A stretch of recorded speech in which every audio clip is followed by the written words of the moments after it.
So whenever someone said to me, it can't be done, I heard it can be done. When they said no, I heard yes. And when they said it's impossible, I heard it is possible. Because I am a strong believer. I'm a strong believer of what Nelson Mandela said, that everything is always impossible until someone does it. Well, I'm going to be the one, I said to myself, I'm going to do it and I'm going to show it to them. Maybe it has never been done before. That's perfectly fine with me. But I'm going to do it. And I did not listen to the naysayers. The same was also when I went into, not just in bodybuilding, they said no. When I wanted to come to America, when I wanted to go to America, they said it's impossible. There's no money that you have to fly even over there. You have no money when you go over there to live. And what do you think, they're going to wait for you? There's plenty of big bodybuilders over there. It was all no, and it can't be done, it's impossible. And I remember then that the same thing happened also when I went into the show business. Can you imagine, I was now a bodybuilder, I weighed 250 pounds, I was Mr. Olympia 6 times, I was Mr. Universe 5 times, and Mr. World and Mr. International. I won 13 World Bodybuilding Championships altogether. And now I said to the agent, the Hollywood agent, I want to get into movies. He said, that's funny, Arnold. I asked a studio executive, I say, I want to get into movies. I want to be a leading man. He started laughing. So they all say it's impossible. I said, why is it impossible? He says, because look at how big you are. You weigh 250 pounds. Hercules bodies and muscular bodies weighing 20 years ago. 20 years ago, they did Magista and they did all these Samson movies and Hercules movies and stuff like that, but not anymore. Arnold, this is the 70s. You know the sex symbols today? It's Al Pacino. He weighs 150 pounds. It's Dustin Hoffman. He weighs 146 pounds. And guess who else is a sex symbol? Woody Allen. So imagine they're telling me now that those are the new sex symbols. So they ever forget about it. And then they told me, is this, and your accent, even if you reduce all your body weight and everything, you have a normal body. Your accent. I said, your accent, I mean, it will go give people a goosebumps. With the German accent, it will get people the creeps. They will get scared. He says, no one in Hollywood ever has become a leading man that had an accent. Doesn't happen. People in America want to hear their actors talk like John Wayne, or like Burt Reynolds, or like Clint Eastwood. Not like someone on Hogan's Heroes or something like that. Some Nazi movie. That's the kind of stuff that they heard. They said, no, you see, it's impossible. And plus your name. Your name, who can pronounce Schwarzenegger or something like that? No one can pronounce that, so forget about it, Arnold. This is the kind of thing that I heard. Imagine. You go from studio executive to studio executive, from agent to agent, from manager to manager, and they all said exactly the same thing. Now that's very encouraging, isn't it? But you know something? I didn't give a shit. Because I believed that I can be a leading man. I believed that I could be another Clint Eastwood, or another Burt Reynolds, or another Warren Beatty, or whatever those characters were, Charles Bronson and so on. I believed that I could be those people. I said, there's enough room on that ladder that I can fit up there. And I looked back again and learned from what I learned in sports. In my case, in bodybuilding.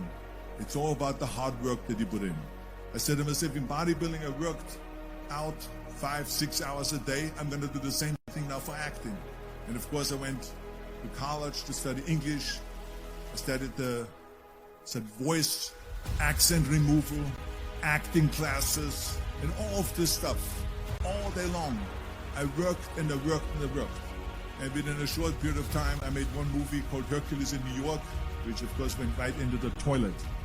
But it didn't discourage me. I still had the same vision. And then all of a sudden I did Streets of San Francisco. I did Stay Hungry and Pumping On and The Villain. And then all of a sudden I was asked by Dino De Laurentiis in the Universal Studio, biggest studio, to star in Conan the Barbarian. And after I did Conan the Barbarian, the director at the press conference said to the press, the director was John Milius, he said to the press, if we wouldn't have had Arnold,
would have had to build one. So think about that. The very body that they said can never be sold because the time is wrong. A few years later, I'm doing Conan the Barbarian, and it was the #1 hit at the box office when it came out in the summer of '82. Think about that. And the director says, if we wouldn't have had his body, we would have had to build one. So all of a sudden, my body became an asset, not a liability. And the same thing was with Terminator. After we were finished filming Terminator, Jim Cameron said to the press, if Arnold wouldn't have had that accent and talked like a machine, I think the movie wouldn't have worked. So think about that. The body and the accent that they attacked was an asset. But I didn't listen to those losers. I didn't listen to them at all. Because that's exactly the way it was in politics again, when everyone said no, no, no, and it can't be done. And then became governor of California. And this is with everything like that. This is just the reality of it. It's just that you cannot listen to the naysayers. So it's a very important lesson for all of you. So when someone says, no, this is a stupid idea, you in your mind, you don't have to say it, but in your mind just say this, fuck you. You're an asshole. If I would have listened to the naysayers from bodybuilding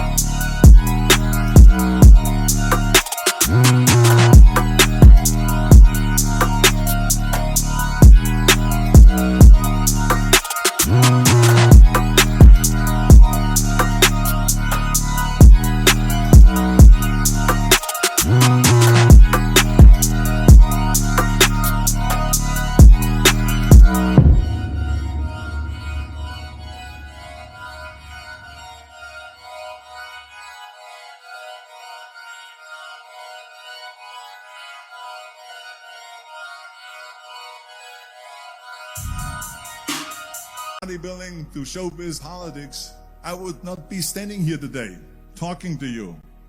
I would be in Austria in the Alps yodeling. That's right. I would be in Austria still left yodeling.